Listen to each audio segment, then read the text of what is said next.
My name is Carmen. My brother is an addict. My brother was an addict. And this morning, I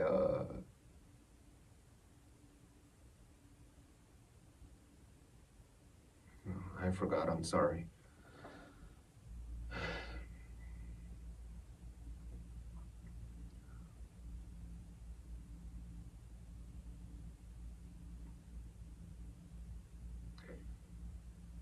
My brother and I, we would cook a lot together, especially when we were kids. That's when we were closest. Like, food was always our common ground. We wanted to open up a restaurant. We had a name, we had a vibe, and all of it. My brother could make you feel confident in yourself. Like when I was a kid, if I was scared, if I was nervous, and I wouldn't want to do something, my brother was the one who would always tell me to, just face it, get it over with. He would always say, stupid. He would always say, just let it rip.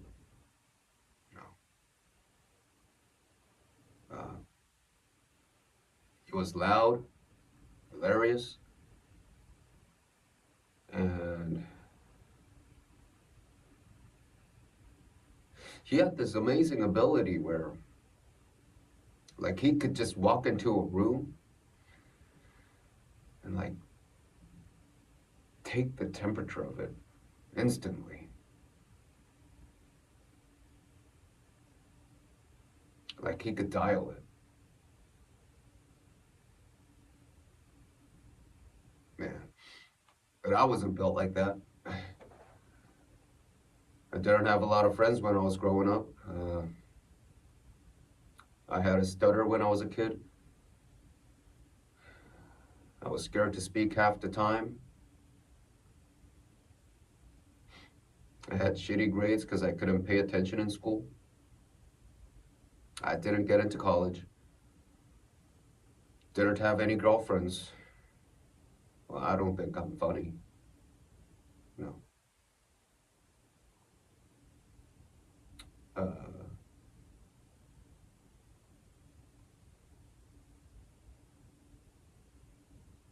I always thought my brother as my best friend, because we just knew everything about each other.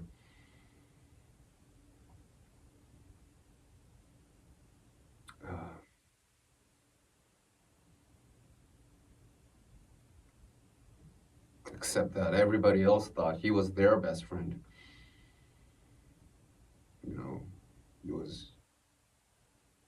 He was that magnetic, you know. I didn't know he was using drugs. What does that say? But as we got older, I realized I didn't know anything about him. Like, really. And a couple years ago, he started to stop letting me in the restaurant.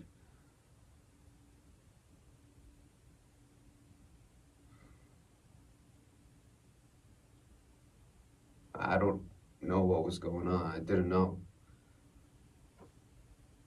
He just cut me off cold. And that hurt.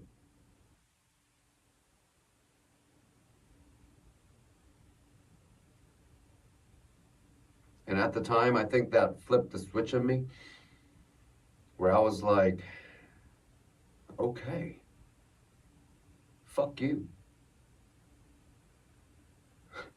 I was young, you know.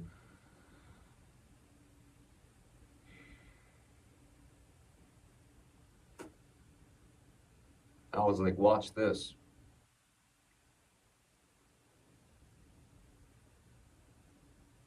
And because we had this strong connection through food, And he had made me feel so rejected, lame, shitty, and uncool.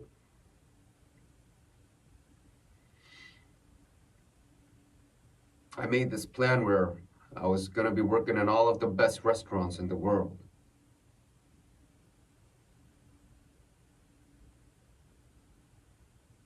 You know, like fuck mom and dad's piece of shit.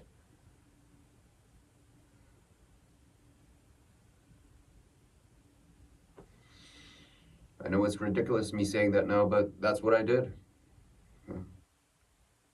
I got the shit kicked out of me. I started separating herbs. I shucked oysters, clams, and uni. Now I cut myself. I would have onions, garlic, peppers under my fingernails, and in my eyes. My skin was dry and oily at the same time. I had calluses on my fingers from the knives, and my stomach was fucked. And it was everything.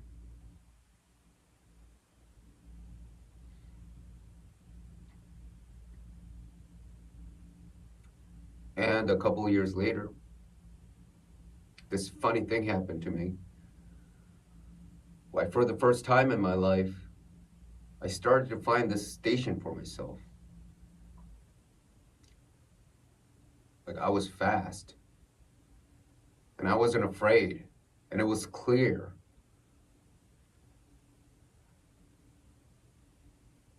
And I felt okay, you know. Like I knew which vegetables went together. I knew the temperature, proteins, sauces, and all that shit.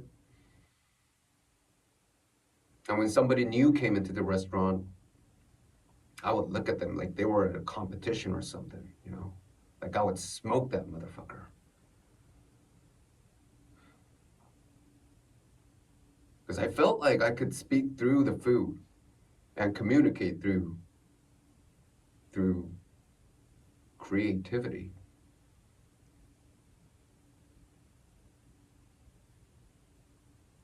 And that kind of confidence, you know, I was I was finally good at something.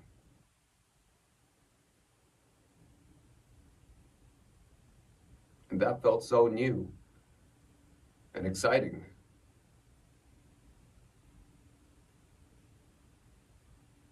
And I wanted him to know that.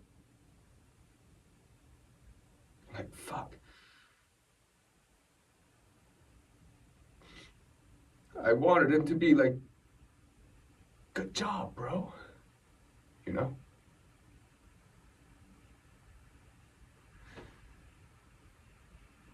But the more he didn't respond, the more our relationship kind of drained. The deeper into this I went, and I got better.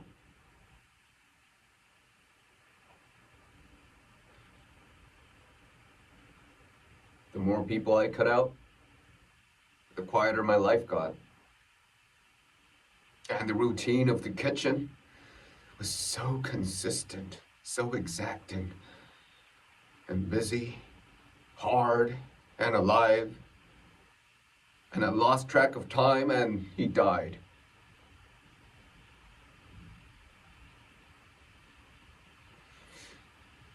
And he left me his restaurant.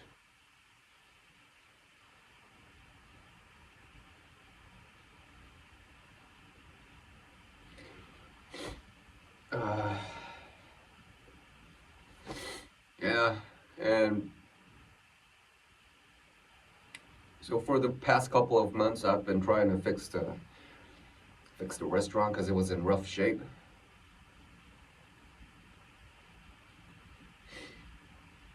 And it was clear that me trying to fix it was me trying to fix whatever was happening with my brother.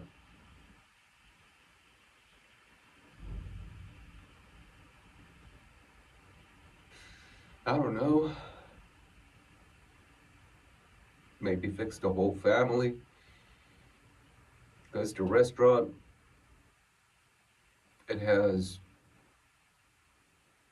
it does mean a lot to people. It means a lot to me, you know.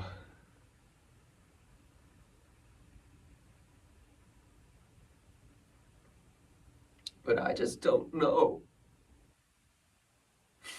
I don't know if it ever meant anything to him.